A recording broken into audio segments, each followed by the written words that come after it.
this for you. Hi, everybody. Hi. How are we? Good. Good. It's good to see lots of smiling faces tonight. So I haven't been here in a couple of weeks. I've missed you guys, and some of you I haven't seen in a while, so I've missed you all. So this feels good. It feels like a little reunion tonight. So we're going to start. We don't have Holly tonight for music. We have Holly in person somewhere. But I want to share a song with you that Holly and I found recently, and we both have on repeat constantly. And it is definitely not a Christmas song. But at the same time, it is a Christmas song. I'm into really non-traditional Christmas music this year for some reason that don't necessarily celebrate, and they're not the normal hymns and things, but they kind of reinforce the themes that mean a lot to me at Christmas. And one of those is community, right? I think a lot of times during the holidays, we think about being around people, about being around friends, about being around family. And so we came across this song recently, and I cannot think of a better song that feels to me like it describes our family here at TCG, but I think it also describes what church should be. It isn't always what church is, unfortunately. But I want you to watch this music video, if Scott can get it pulled up for us. I want you to watch this, listen to the lyrics of this. It's a fun, upbeat song. It's by Drew Holcomb. It's called Find Your People. If you want to add it to your Spotify list, it's a good one. But I want you to listen to this, and we're going to talk about it for a few minutes, and we're going to kind of weave this in to this week's Advent theme of peace. I can't talk. So watch this.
Gotta find your people, the ones that make you feel alright, the kind you wanna stay up with all night. You gotta find your people, the ones that make you feel whole. They won't leave your side when you lose control. The ones that don't let you lose your soul. You gotta find your people, the ones that get the joke, who understand what you're saying for a word is spoke. You gotta find your people, to put the needle in the groove. When you're together, you got nothing to prove. When you're together, you got nothing to lose. In a world full of strangers, you don't know what's wrong.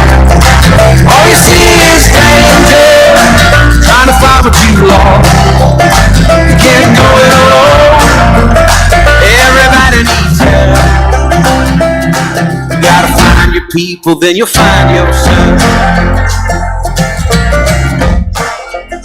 You gotta find your people that'll call your bluff, who'll ride along when the road is rough.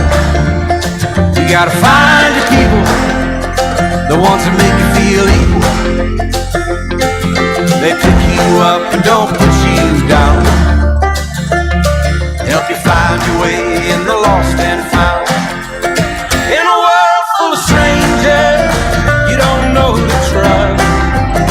All you see is danger, trying to find what you lost. You can't go it alone, everybody needs help. You gotta find your people, then you find yourself. The ones that understand you, the ones that lend a hand to you, the ones that don't demand anything from you.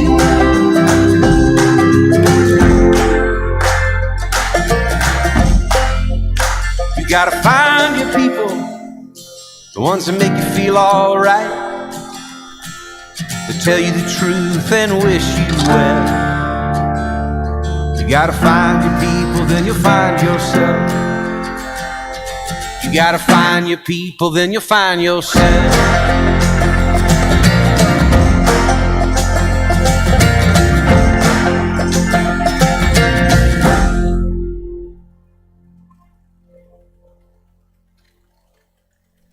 So I love those lyrics. It would have been a lot of fun to watch them sing it in the living room. But I love those lyrics for a lot of reasons. This week, when we talk about the second week of Advent, the theme has always been peace. And I have always struggled to preach on the Advent theme of peace. And here's why.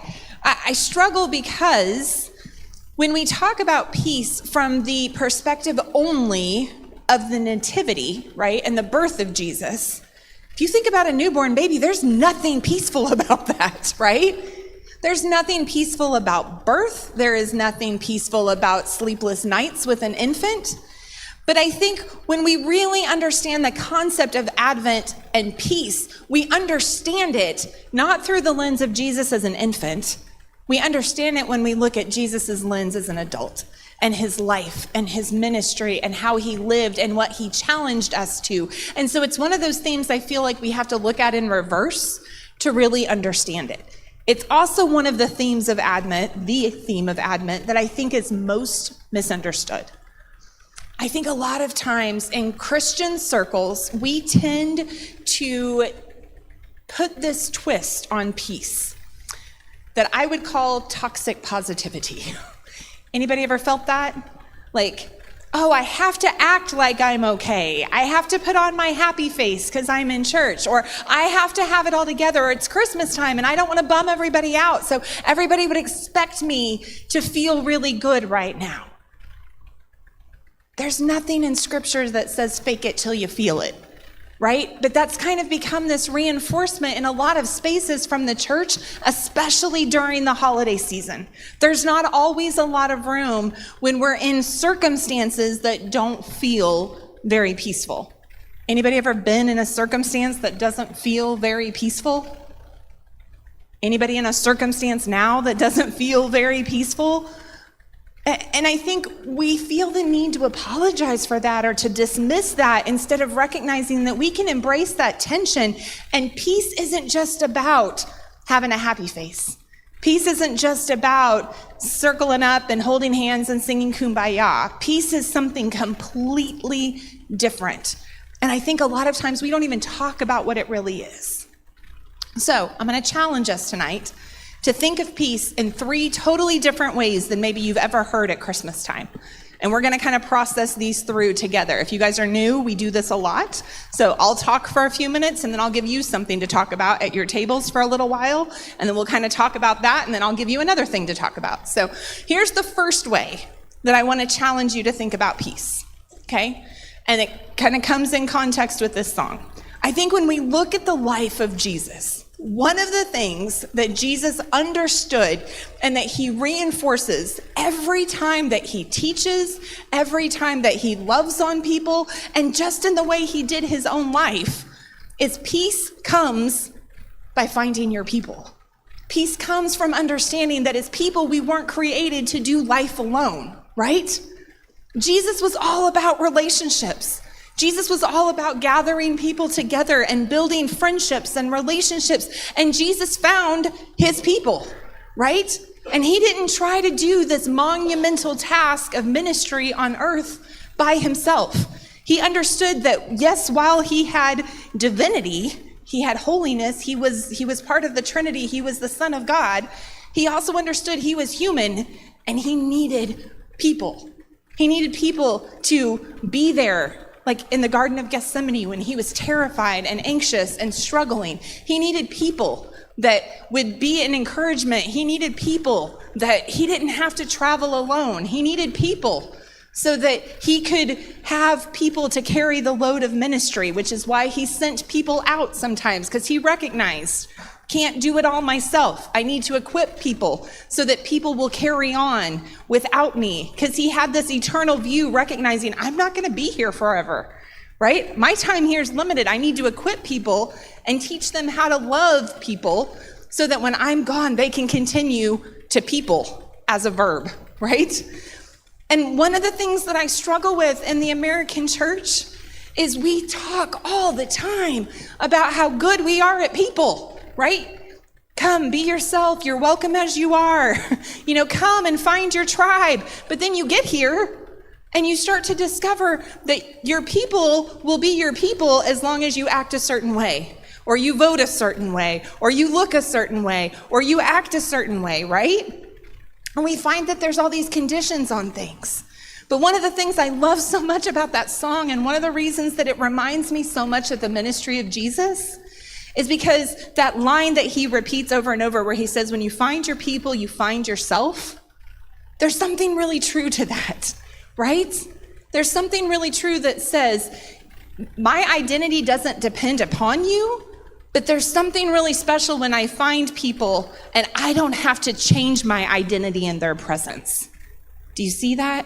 Like, I can be who I am and I don't have to apologize for that. I don't have to try to change that. I don't have to edit myself for those circumstances, because when I find my people, I'm free to be myself. And that piece of myself is celebrated and it's lifted up rather than being shamed or judged or pushed to the side or silenced. And when we talk about Christmas, Christmas is one of those seasons where relationships are a heavy theme, right? You hear movies and you watch movies, you hear songs, and a lot of them talk about family, they talk about friends, they talk about love, they talk about all these different relational aspects.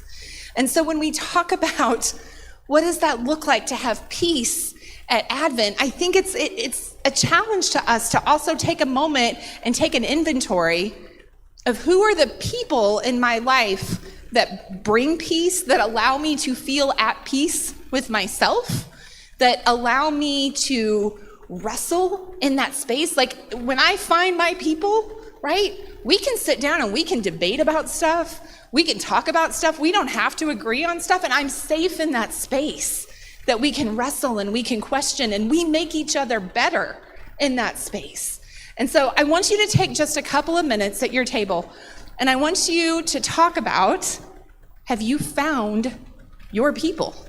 Who are the people in your life that bring you peace? Who are people in your life that those relationships give you a sense of, I don't have to pretend. I don't have to act. I don't have to try to pretend like I've got it all together. I can be myself, and that's okay. And there's something about that that's really powerful and that's really, really peaceful. So take a couple minutes, talk about that, and we're going to come back together.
I'm going to give you guys about 1 more minute, and we're going to come back together and talk.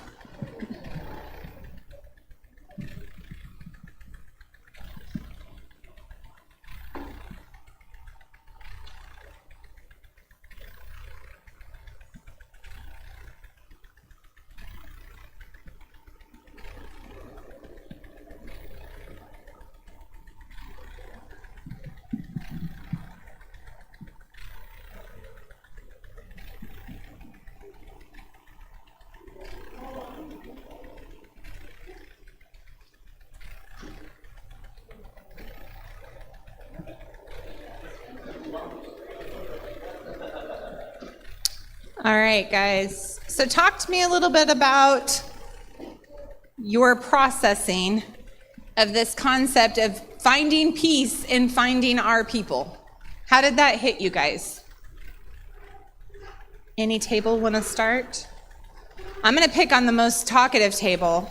They just wouldn't be quiet over here with Mike and Alex. Are you talking for him? Whoa, you just got thrown under the bus.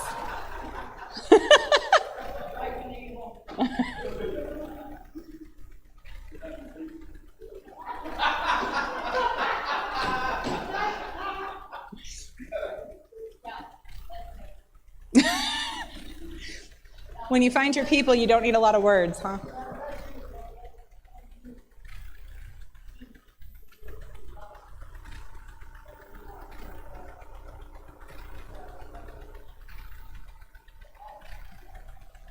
Yeah.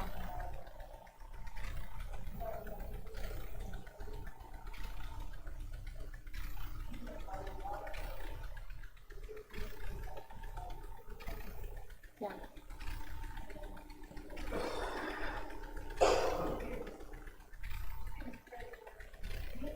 Yeah.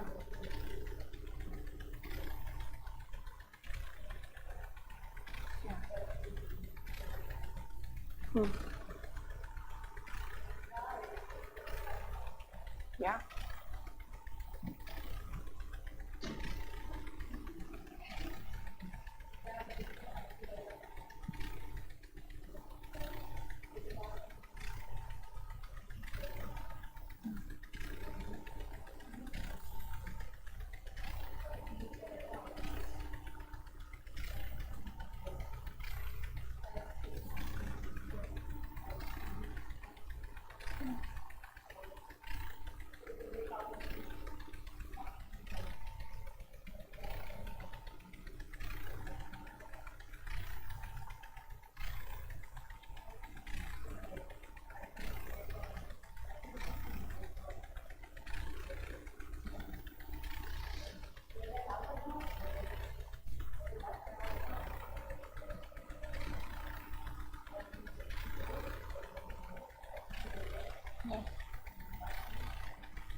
Hmm.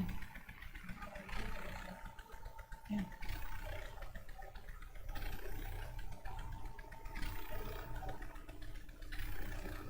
Yeah.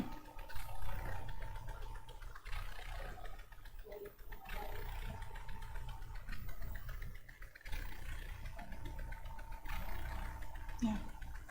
And I think when you find your people, people are going to accept no matter what has happened in the past. They're going to love you in the present, and they're going to encourage you to move into the future, right? And so when you find people who fit that, who say, we may have similar pieces of our past, but we're not in a comparison game as to who did what worse or any of that.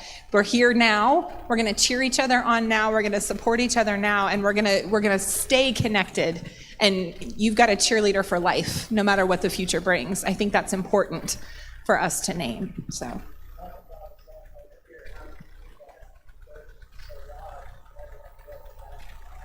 Mm-hmm.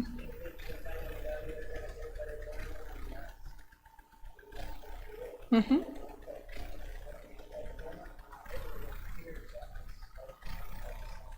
Right. Right.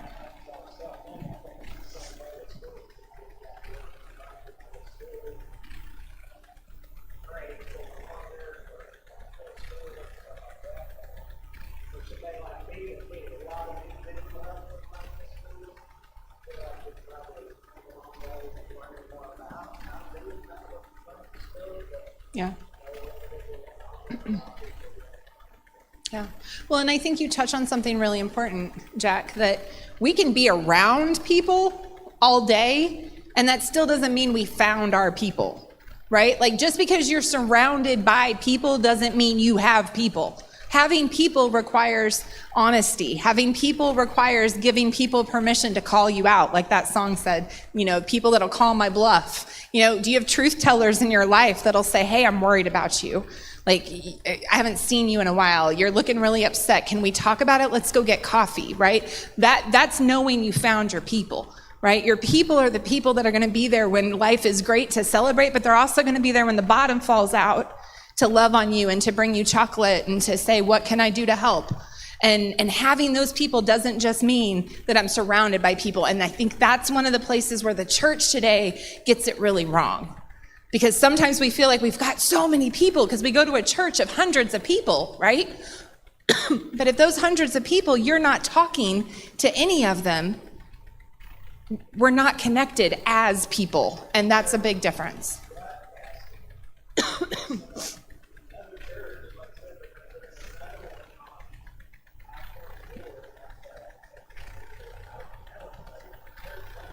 Right. Right. Right. 100%.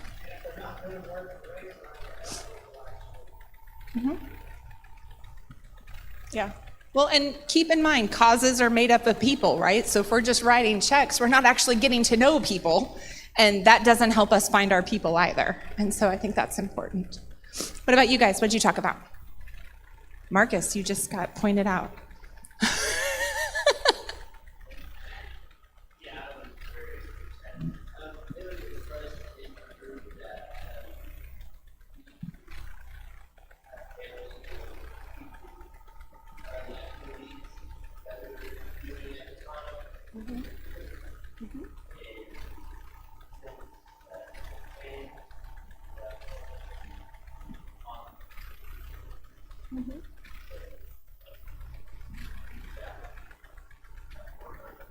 Yeah. Yeah. Yeah, finding your people also means discerning who shouldn't be your people.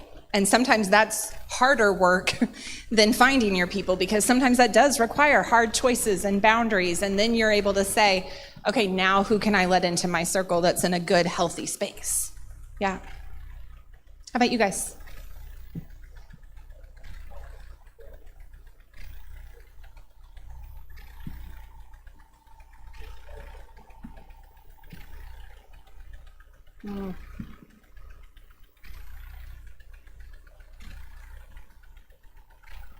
Yeah. Yeah. And I think there's a lot of people that would approach it that way. John, there's a lot of people that have said, I'm done doing people, right? Like, people have hurt me, people have let me down, people have caused me trauma. I don't trust people, I don't want to deal with people, I don't want the drama. Does that sound familiar to anybody? I see heads nodding. And so we get really good at saying, I don't need people, right? Like, I got one person or I got two people, I'm good. But the truth of the matter is, I think we all know, Bob's gonna keep talking. No, you're good. Do you want to talk? Maybe it's good for everybody.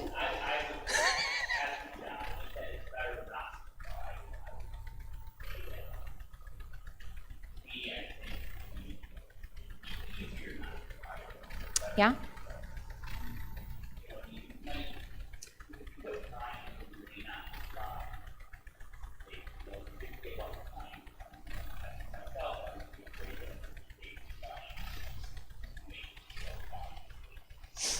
I mean,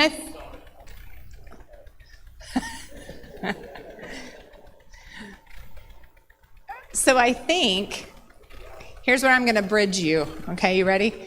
So I think one of the things about finding our people and how that does bring peace is when we find our people, it also helps us find our peace, not the same kind of peace. Right? Not P-E-A-C-E, but helped us to find our piece, as in like puzzle piece, right? We're all part of something. And sometimes finding our people is what helps us find our something. So when we find our someones, we often find our something. And knowing our purpose, knowing our mission, knowing our vision for our life, the thing that we want to invest our energy and our time into, there's something incredibly peaceful about finding our piece of the world, right? Like, what is the difference that I'm called to make? And John, I think you're finding that now. You've been on that journey of discovering what is that piece. And in doing so, you're finding people who share that passion. And so a lot of times those two pieces go hand in hand, right? Sometimes we find our people first and they help, goodness, I'm gonna cough tonight. And they help us find our peace. And sometimes we find our peace and that helps us find our people. And so my next question for you is this: what's your piece? What's your thing? What's the thing that you want to surround yourself doing, spend your time doing? How do you want to make the world a better place? How does that bring you peace? And how does that connect you with people? So talk about that for a few minutes and then we're going to come back and I'm going to grab some water.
Okay, so I want to hear. Tell me what your piece is.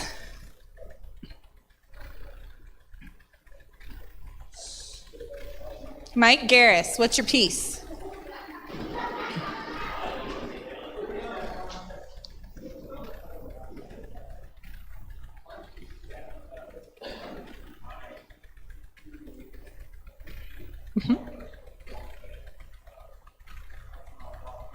Yeah.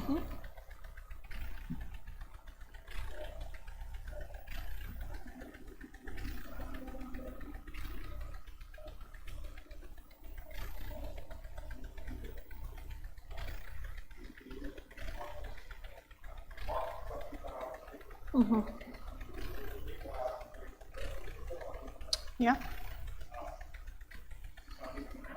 Yeah.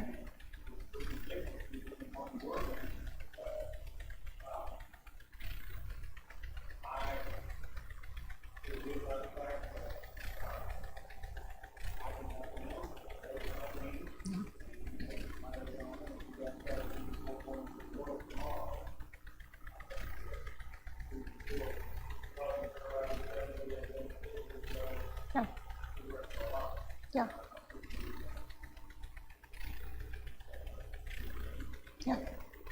Yeah.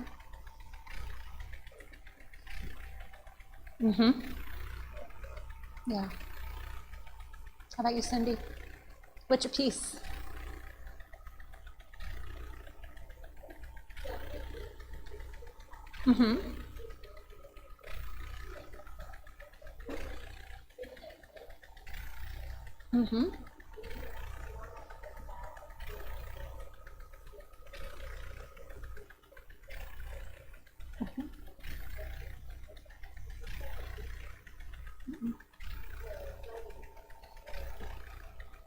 Yeah.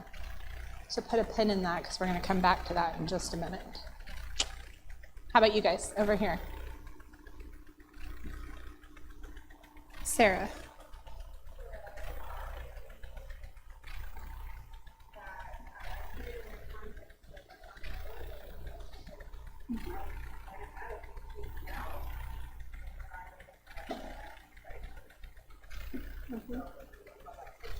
Yeah. Yeah. And I think our piece, as in like our puzzle piece, our piece to own, right? It can change and it can be seasonal. And there may be a season that this is the thing that we are needing to do in the world. And then there's another season that comes along and something shifts and something changes and we find a different piece. And it may be kind of tangential and we wouldn't have found it without the other, right? Because it's journey and it builds on one another. And I think that that's really important. But I want to go back to what Cindy said when she talked about that there's a tension, because here's the third piece of peace. Ooh, I didn't mean to do that, but that was funny. Okay, so here's the third part of peace that I want you to wrestle with, and this is like the nuts and bolts of it. If you guys listen to the podcast that Rue and Holly and Sharita and I do, we talked about this and we unpackaged this week, and I highly encourage you to listen to that because it goes way more in depth about this than I'm going to. But here's the thing, okay? Peace is not peaceful. Jesus says in the Beatitudes, blessed are those who work for peace, right? Peace does not come easy. Peace is something we have to fight for. Peace is something we have to work at. Peace is something we struggle for. Oftentimes our peace, that passion, that puzzle piece that we feel called to, oftentimes does place us right in the middle of tension. It oftentimes calls us into brokenness and into hard things, right? There are days at the outreach center that even though that may be our peace and our passion, it does not feel peaceful, right? But we're working for peace in that space, right? We're working to help people find peace. We're working to help our city find change and hopefully peace.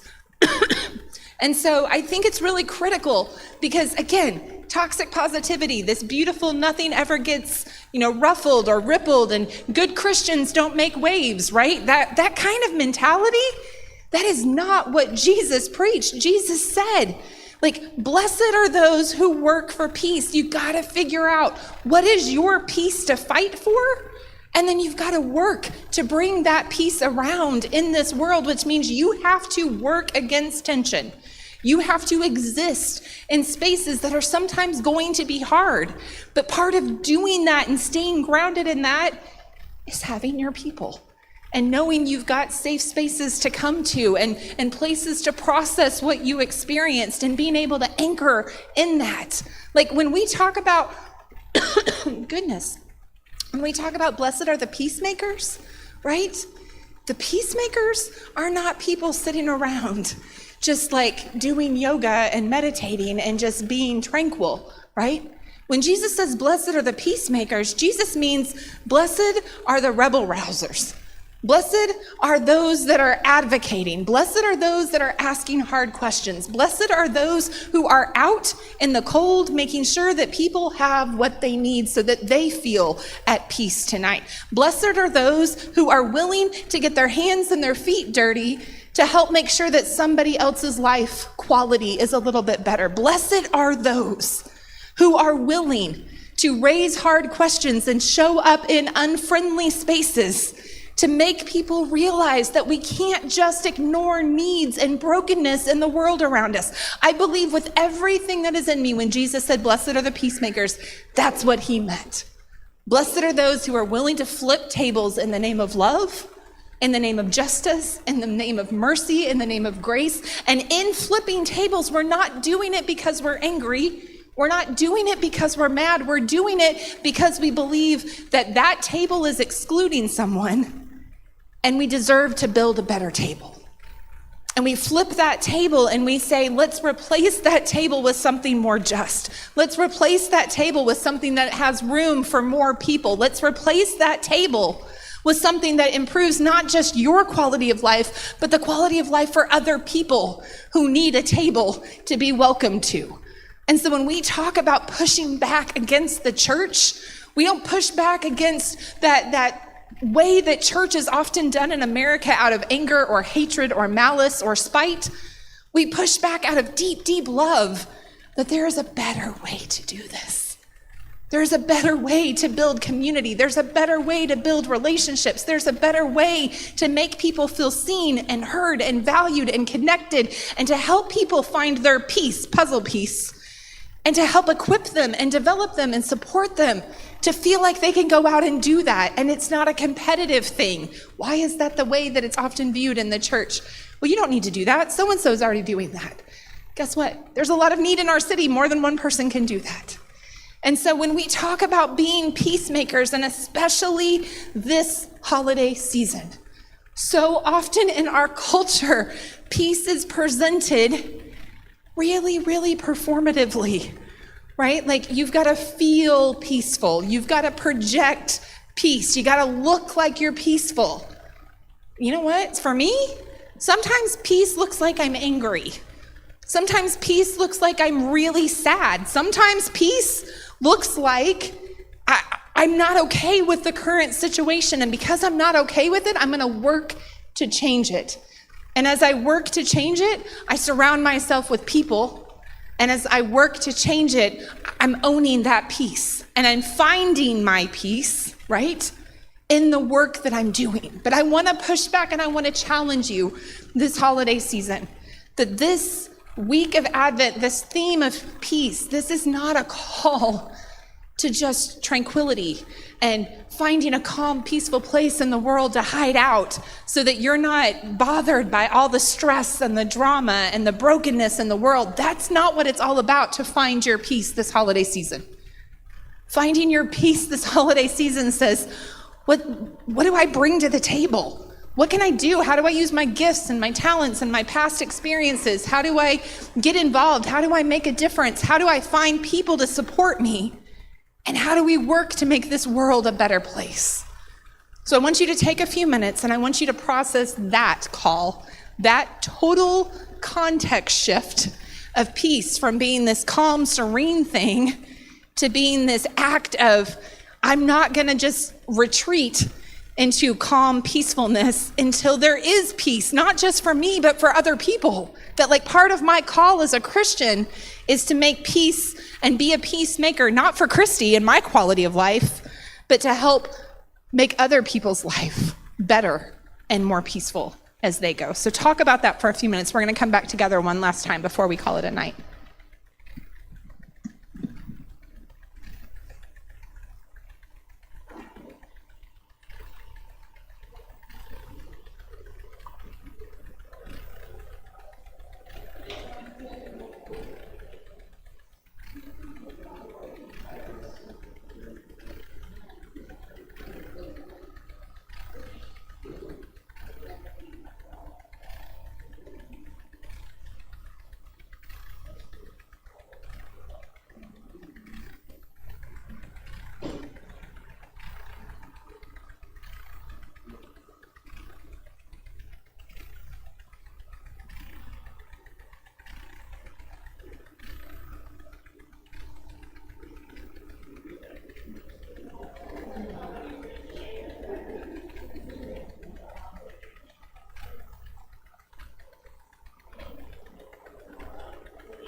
All right, you guys.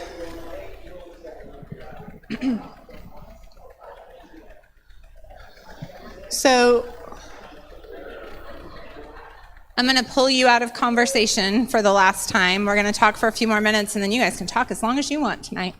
I want to start with a conversation I inserted myself into over here with Mike and Alex, because they were discussing something that I think is really critically important that we need to name. Because, again, when we talk about this concept of peace, right, and the way that I would argue that peace has often been weaponized in the church as like this thing that you just can't quite attain, but you should feel if you're a good Christian, right?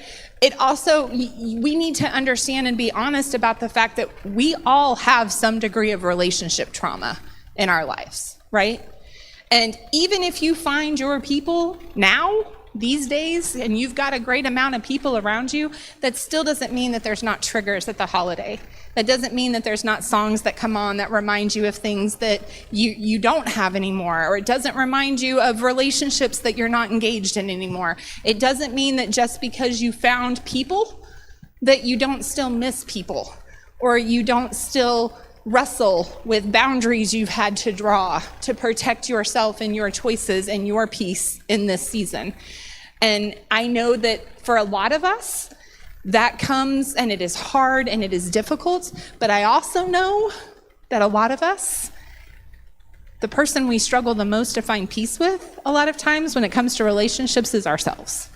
And to forgive ourselves and to figure out how to make peace with ourselves. And that's a huge piece of this conversation, though, is understanding that we're not the same people that we were, some of us even a week ago, right? But definitely not a month ago or a year ago or 10 years ago. But a lot of us still beat ourselves up over who we were 10 years ago. And because we beat ourselves up over who we were 10 years ago or 5 years ago or a month ago or yesterday, we rob ourselves of the peace we could have today and the people we could surround ourselves of today and the difference we could make today by owning that journey and just saying, like, I don't necessarily like it, but it's my story. And so now I'm going to use it as a piece of my way to make peace in this world and to make a difference and to help other people to find peace. And so it was a big, heavy, hard, beautiful conversation, but it's one that I don't want us to overlook because it's one that I think has truth for all of us in this room, because it's something we all wrestle with as people, because we need people, but people often leave wounds that we have to figure out how to heal. And that doesn't mean that we heal them by saying no more people. It means we heal them and we figure out, how do I do people different in the future? How do I learn from some of those relationships in the past? And how do I apply it to have people around me today? So, thoughts from your group? Oh, was that me? That was weird. I was like, there's two. No, not you guys. Okay.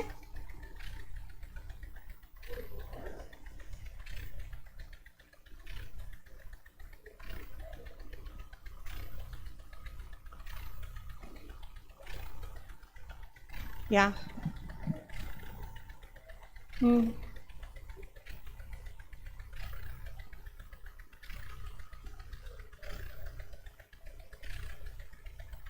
Yeah.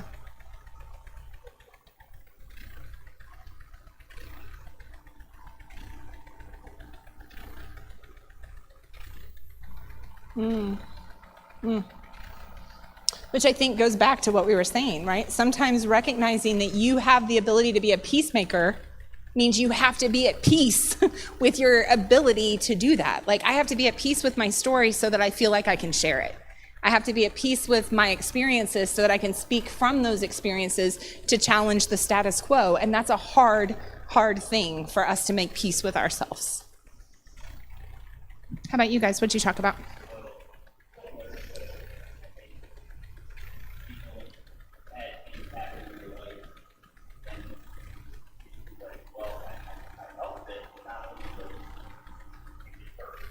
Mm-hmm.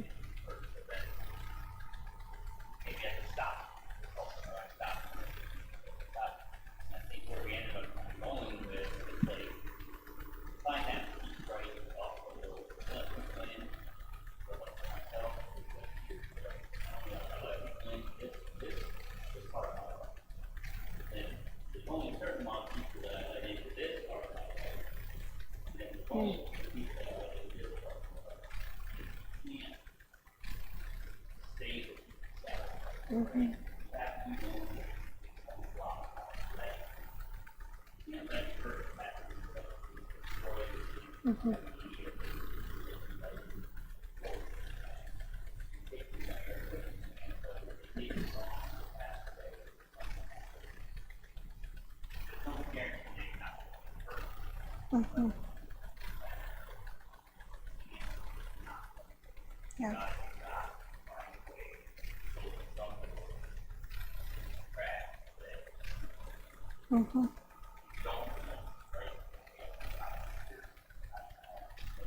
Right.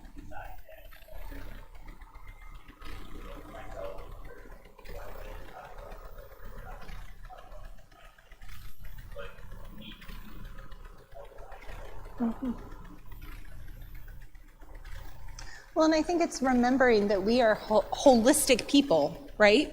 Like, we are people with a past, a present, and a future. We're people with strengths and weaknesses. We're people with, good pieces and bad pieces. And so, like, choosing to edit yourself and only give people a piece of you is never going to fully bring you peace. Like, peace comes when we are able to be holistically ourselves around people and in the world, and we use all of us, and not feeling like we have to, like, keep pieces of us hidden away in a closet. I think you find a lot of peace when you are fully able to be embraced. Oh, hi, Teddy. As yourself. How about you guys? What'd you talk about?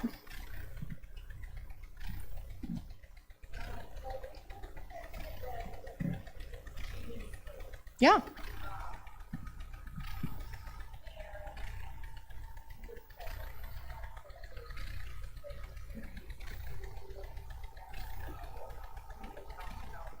Mm-hmm.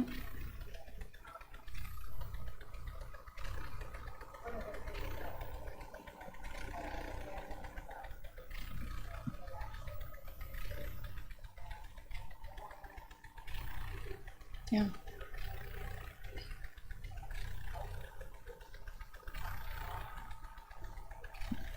Mm-hmm.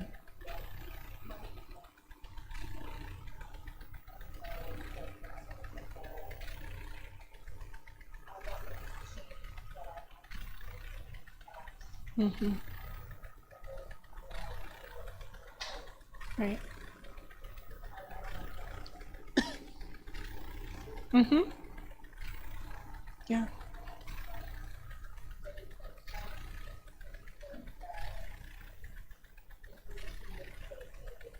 Mm-hmm.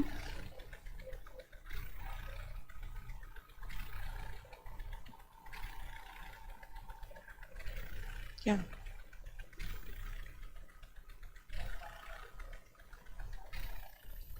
Mm-hmm. And find your people who share that same passion and burden that you have. Because sadly, that's often the minority in the buckle of the Bible Belt right now when it comes to the perspective on that conflict. So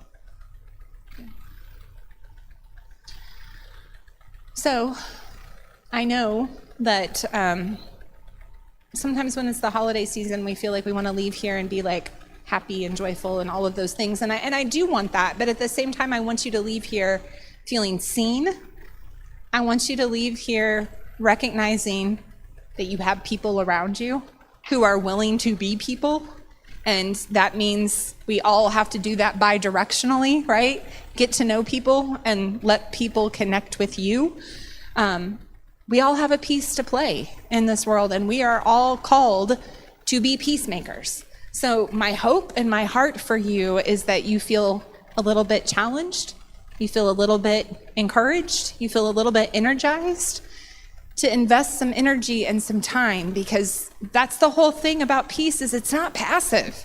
To work for peace means you have to work at relationships. You have to do research. You have to have conversations. You have to get engaged. You have to be active. Peace is not just this serene thing. Peace is active. It is a verb. It's going to call you and challenge you and push you out of your comfort zone. So, as we celebrate peace, and we remember the words of Jesus who said, "Blessed are the peacemakers," my challenge to you tonight is, how do you make peace in the world around you this week? So I want you to be on the lookout for opportunities to be a peacemaker. I want you to look for opportunities to get to know people and to build your people. I want you to be paying attention to what is your piece that you're called to play in this world to bring about peace for others. Okay? We'll be back next week. We're going to talk about joy. But I do...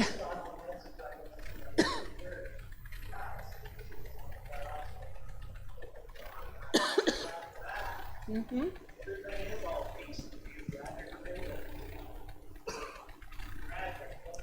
Right? Well, that's usually a part that most people leave out. So it's not a popular part, Jack. So most places tend to glaze over that part. So, okay, I do have a few announcements for you before we call it a night. So no coffee and questions for the month of December. Sober Support will meet Wednesday night at 5:30, but it will meet at the Outreach Center because it just doesn't make sense to make everybody come all the way across town if we're not doing both events. Cooperative Youth Group will still meet here on Wednesday night, so I know that's a little bit confusing, but Sober Support, Outreach Center, 5:30, no coffee and questions, youth group here, 6:30 on Wednesday. The other thing that I want to make sure that you know is how we are going to do Christmas this year, just so that everyone is aware. The 23rd is a Saturday, okay? And so we'll do our regular service, okay? And what we will do is we'll do Christmas dinner, we'll do our last week of Advent, we'll have a message and worship and like a small service for us.